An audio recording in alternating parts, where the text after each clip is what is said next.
Hip labral repair with the 1.8 Knotless Hip FiberTak anchor. Inversion stitch. Use a retractable hood burr to complete an acetabuloplasty and prepare the rim for anchor placement.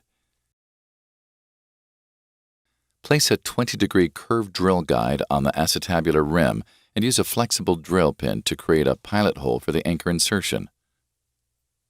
Insert a Knotless Hip FiberTak anchor through the drill guide and impact the handle by hand to a positive stop.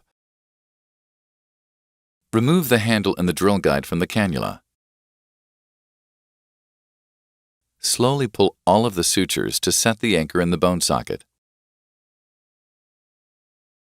Load a short tail of the white portion of the repair suture into the jaws of the SwiftStitch suture passer. Advance the SwiftStitch suture passer down the cannula and push it into the joint. Depress the black button and push it forward to release the suture into the joint. Pass the SwiftStitch through the base of the labrum and retrieve the suture, and pull out all slack from the suture. Outside of the cannula, pass the white end of the repair suture through the loop of the shuttle suture and pull the non-looped end up the shuttle suture until resistance is felt. Gently pull 3 to 4 light tugs to pass the repair suture back through the anchor sheath.